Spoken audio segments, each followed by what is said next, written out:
say Crawford. If you go down the list and ask me about tactical advantages, most of them are Crawford. What Canelo has is size, and as a result, physical strength and punching power. And a neck as wide as Broadway, for crying out loud. Right. The thing that I don't like about Canelo is that it's like almost every shot has to be a power shot. It's a power shot, yes. They both hit hard. Because and you can see the strength. You know, when I was fighting against Crawford, I didn't think Crawford was that strong, but when he kind of moved me around a little bit, he is very strong as well. So look, yeah, but why does he need to give that much away? He's pound for pound #1 in the world. Why does he have to go up and fight Canelo? Max Kellerman and Stephen A. Smith analyzed the matchup between Canelo Alvarez and Terence Crawford. Stephen A. predicts Crawford edges out a decision win, though he warns it won't be easy. He recalls Gervonta Davis's caution that Crawford could run into problems if he exchanges too much. With Canelo's natural size and power, Stephen A. insists Crawford must depend on defense, speed, and ring intelligence instead of trading punches. Both analysts agree that strategy will matter more than raw strength. Greatness. And a neck as wide as Broadway, for crying out loud. Right. The thing that I don't like about Canelo is that it's like almost every shot has to be a power shot. It's a power shot, yes. And that's not beating Crawford. I will confess, I think Gervonta Davis's trainer, Cal, I think he said this.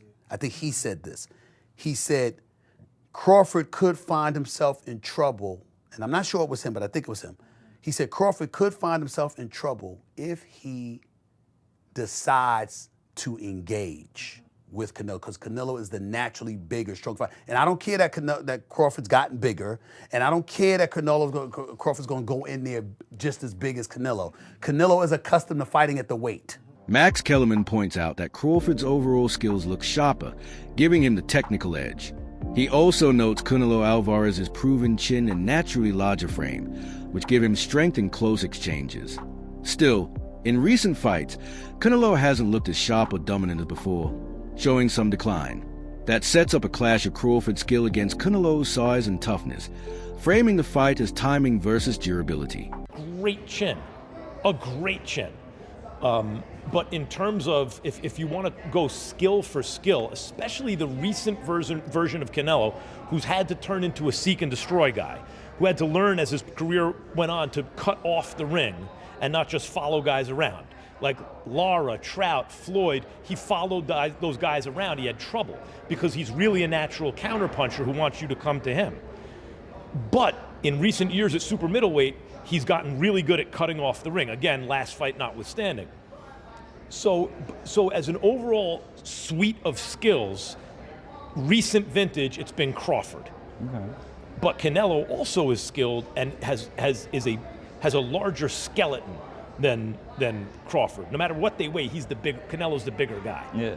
You briefly mentioned Canelo's power, so who I would assume Canelo has the You'd have to think, unless Crawford, Crawford was on a knockout streak until he moved up to junior middleweight and then failed to stop Madrimov. Antonio Tarver, respected analyst and former champion, openly favors Terence Crawford but admits the challenge is massive. Tarver says Crawford has shown his quality across multiple weight classes, yet this fight is on a different scale. He calls it not only Crawford's biggest test, but also a fight unlike anything Canelo has faced before. Average take, I'm Bud County all the way, but this is going to be the toughest fight, the best fighter Bud has ever been in the ring with. And arguably, this could be the best fighter Canelo has ever been in the ring with. We'll find out which one is which on September 13th. Antonio, I appreciate your time. Safe travels back home. Man, I appreciate it. Thank you. Thank you, Antonio. Timothy Bradley Jr., known for his boxing IQ, expects the opening round to be cautious. He predicts both men will avoid risk early, instead studying movement, timing, and openings. Bradley explains that Crawford is patient at the start of big fights, preferring to read his opponent before setting traps. Canelo also often spends the first round judging distance and making adjustments. For Bradley, this means the first round will be tactical, not explosive. Versa, Crawford wants to feel his punching power as well. In the beginning, it's all the position balance. Like both guys are trying to get balance and trying to find their rhythm. understanding their distance to where they can punch and at the same time avoid getting hit. It takes Crawford a little bit more time than I would say Canelo to get right to it. Canelo, although he is a prolific counterpuncher, fantastic counterpuncher, he tends to find his spots a lot quicker. And the indication of that is when, if you look at any of the boxers that Canelo has faced, Trout, even Danny Jacobs, even when he fought against Charlo, you just check out the first round. He usually takes off, just feels the power, cruises, see what these guys know, couple of feints, level changes, just gathering information, right? Crawford does the same and similar things. So I think the first round's going to be a real, calm and cautious round by both fighters. But in the second round, Canelo's going to start applying that pressure, man. Pre-engagement with Crawford is a little bit more difficult than a Charlo, okay? Let me explain this. So pre-engagement is the movements before you get into that sweet spot, which is mid-range, to be able to let your hands go, right? Both guys are trying to counter each other's movement. Both guys are looking at each other's, hands, trying to anticipate what they believe is going to come next. Amir Khan, who has fought both Canelo and Crawford, offers a unique view. He says Crawford is already an all-time great in his natural divisions, especially at welterweight. But he warns that weight classes exist for a reason, and moving up against naturally bigger fighters is always dangerous. Khan feels Crawford didn't need to take on Canelo since his legacy is secure. Still, he respects the ambition, calling it a bold move to silence doubters and achieve what few fighters have done, defy weight limits. Khan adds that while Crawford is elite, facing Canelo's power is a gamble that could either raise his status forever or put his career in danger. And we did all the build-up. They were nothing but respectful. I just feel that, in boxing, weight divisions are made there they make them for a purpose. And I highly respect and say pound for pound, the best fighter is Crawford by far and beats anyone. But when you start putting weight on and you go up a weight and you fight these guys like Canelo, even though Canelo might be now getting a little bit older and it might be slowing down a little bit, but he's still going to be very dangerous. That punch power, you're still going to get tagged, you're still going to get hit. You're going to have to spar heavier guys to get ready for that anyway, so you're going to be taking a lot of wear and tear anyway. You're going to have to put adding a few pounds on. Does he need to put that pressure on himself? He's done what no one's ever done before. 2-time undisputed world champion. So why not just enjoy? But obviously you want to go for that next challenge. Now for him, he wants to go for that Canelo. I would advise him not to go for that. But if he's the man and he knows how good he is himself. So I can't really say to him that do this or do that. So really, he believes in his skills. He feels he believes in his skill. Yeah. We can't answer for him. Yeah. We let him go and do it. You know what I'm saying? And we all might be wrong. Yeah. He might be even stronger than Canelo. He might pack the weight on well. That he might do really well in there. So look, regardless, you fought them both. Like what are the differences between them? Obviously, it's weight. Canelo's strong and he's easily hit. Very easily hit. Very easily. Yeah. Compared to when I fought against Crawford, I couldn't even hit clean. Yeah. So really, that's the difference. And they both hit hard. Yeah. Because and you can see the strength. When I was fighting against Crawford, I didn't think Crawford was that strong, but when he kind of moved me around a little bit, he is very strong as well. So look, yeah, but why does he need to give that much away? He's pound for pound #1 in the world. Why does he have to go up and fight Canelo? Promoter Tom Lafleur views the fight from a business angle. He says Canelo and Crawford are two of the sport's biggest names, each with massive global fan bases. He believes few modern matchups can match this one in size and significance. For Lafleur, it's not just a clash of fighters, but a meeting of two boxing empires, Canelo's long reign as the sport's biggest star and Crawford's rise as pound-for-pound king.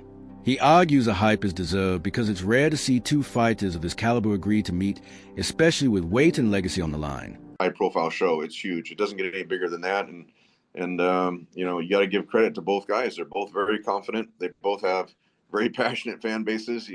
Callum, having fought in Dublin, packed the arena out there, the 3 Arena, having fought at Madison Square Garden 3 times, fought in Boston, and then Fernando Jr., from one of the biggest boxing named families, in the history of boxing, he's going to bring out a huge fan base. So it's a really exciting addition to, such a big show that it like I said, doesn't get any bigger than that for sure. I agree. I think that you, along with me, have seen some of these criticisms of the undercard. But really, when you look at it, I mean, we both know Callum Walsh so well. The personality and the authenticity that he brings to this sport is just so sincere. He's so real. Being from Ireland, coming overseas to train and dedicate his life to this craft, and his personality is so magnetic that it obviously brought someone like Dana White to be a huge supporter of him. Trainer Dave Coldwell highlights Crawford's unusual style, especially his smooth stance switches and footwork that control distance. Coldwell says Crawford's legs are one of his most overlooked tools, letting him create angles, frustrate opponents, and control the fight's rhythm. Against a pressure fighter like Canelo, these skills could be key. Coldwell believes if Crawford stays mobile and avoids the ropes, he has what it takes to outmaneuver Canelo and build points. From when the fight got made, I've always fancied Crawford. I just think he's different. I think there's something about him. I think if you add what Crawford's good at, his brain, he can switch. He's very good as a southpaw. His judgment of distance is fantastic. His punch picking is fantastic. He's got good legs.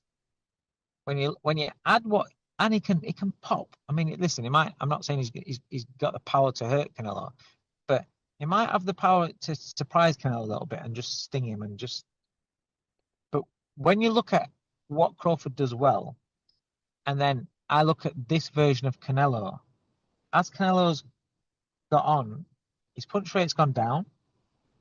His feet have never been the fastest, but he's always had good placement of feet. His feet aren't the fastest. And he loads up. And he don't really like boxing at a pace. So I kind of look at that and I think Crawford can manage his way through the fight to win it on points. I think he can manage moments, tough moments. When Canelo detonates a big shot on him, he's going to know about it because Crawford's been hurt before. And Crawford gets hit. He does get hit. That's why he's exciting. But he does get hit. So that means that Canelo could land on him. I just think that Canelo will land a bomb and Crawford knows enough to tie up, to get off at an angle, to get that distance. Jeff Mayweather focuses on the size factor, calling it one of the fight's biggest issues. He notes that Canelo has long dominated at super middleweight, a division that fits his frame naturally. Crawford, by contrast, is stepping into a weight not truly his own, raising doubts about how added pounds will affect his speed, stamina, and durability. Mayweather argues that Canelo's comfort at the weight gives him a built-in advantage, since he won't need to force changes to his body. Big factor, and I mean, this is a weight class that Canelo is already, owned. He owns his weight class. And so, I mean, and he even went up higher. So, I mean, he's already proven what he can do and what he can take at those other weight classes. So, I mean, I don't know, but if anyone can do it, it probably would be Terence Crawford. I mean, this guy seems like he's amazing. I mean, he's, I'm a big fan of Terence Crawford, but I'm a big fan of Canelo as well. So I mean, it's one of those situations where somebody has to lose. So I don't know who's going to lose,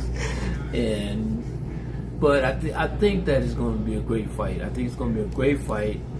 A Ring magazine analyst studies Canelo's recent fights, pointing out a clear weakness. While Alvarez trains hard and stays disciplined, he has struggled to cut off the ring effectively. This flaw has allowed opponents to move and avoid his power punches. Against a mover like Crawford, who relies on footwork and angles, this could be dangerous. The analyst believes Canelo must find a way to trap opponents again, or risk losing control of the fight. I should have any position to critique and criticize Canelo. But one of the things that he's gotten in trouble with in the last couple of fights, not being able to cut off the ring. You know, you go to the William Skull fight and you watched him chase William Skull around and around and around that ring. And yes, William Skull was running from it. Clear to see he was on his bike utilizing his jab, but you didn't see Canelo cut him off. You didn't see him move laterally to be able to stop a lot of that running or stop a lot of that circling around the ropes, which is his responsibility if he's going to take the front foot and look to establish himself offensively. And when I watch Canelo here, he's gotten away with this pretty much his entire career, but I watch him cross-step a lot. And you see it right there, where he goes from circling, he rolls under the right hand, and instead of moving laterally, replacing his back foot with his front foot, he L-steps and then crosses over, which instead of just moving laterally and shifting, like I said, shuffling to his right off of the L-step, off of the reset, which would allow him to be ready to go and ready to fight again, it takes him that extra beat to get back into fight stand. Former champion David Haye gives a different take. At first, he thought Canelo's size and power made it nearly impossible for Crawford to win. But after watching Crawford train and seeing his sharpness and relentless work, Haye admits he's changed his view. He now believes Crawford truly has a chance to pull it off. When that's beating Canelo, I've been a fan of his for a long time, and likewise with Crawford, I never thought there was a version of reality where they'd both be in the ring with each other. I initially automatically assumed, because Canelo's obviously beaten, because he was the light heavyweight champion of the world, undisputed super middleweight champion of the world, he's just campaigned at a much bigger weight, so a good big and beats a good little, and usually. Until I saw them standing next to each other and they looked the same size. I couldn't quite figure it out. I was like, okay, if they're the same size, then it's literally pound for pound. Who's pound for pound better? And that's it. They're both pound for pound fighters. A lot of people have got them 1 and 2. And I favoured Canelo starting off, but over time, I'm starting to think once again Crawford is one of those guys where he reminds me of kind of Andre Ward a little bit, their mindset, and he wouldn't put himself in a position if he didn't know for sure he had enough firepower to deal with someone of Canelo's stature and Canelo's history. But it's the two best fighters on the planet mixing it up. It's like it's one of those dream fights. It's a proper trades fight. You know, that anyone who's interested in boxing and want to see two living legends going at it. Yeah, I can't believe it's actually happening. That makes sense, because they're so big in their own right. The fact that fight would never have happened 10 years ago, 15 years ago. It just wouldn't have happened. And now anything's possible in boxing. Anything's possible. Jeff Horn, another former champion, issues a warning for Canelo. He says size and strength matter, but they don't guarantee victory. Horn believes Crawford's defense could neutralize Canelo's power. He explains that Crawford's ability to anticipate punches, roll with shots, and avoid clean hits will be crucial. If Canelo can't land solidly, his size advantage shrinks. Horn stresses that Crawford's discipline could frustrate Canelo, reduce exchanges, and let him counter sharply.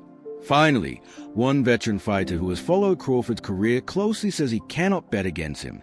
He praises Crawford's mental toughness, consistency, and ability to rise in big moments. For him, Crawford has already proven he belongs among boxing's greats, and this fight is just another chance to show it. Me analyzing and watching Crawford over all these years, I just cannot bet against dude, bruh. No, you can't. I'm going to roll with Crawford, and shout out to Nebraska, and that's just what it is. I'm so glad you here, big dog. I'm going to go ahead and put my bread down on Crawford, and I'm going to live with the results. You were a DB, right? I played wide receiver, kick return, punt return. Oh, I thought. why did I think you was a DB? I don't know. Even being a wide receiver, you fit the bill of a Terence Crawford. If Terence was a football player, right, he more than likely would be a DB or a wide receiver. Yeah. How much weight did you put on leaving high school going into college?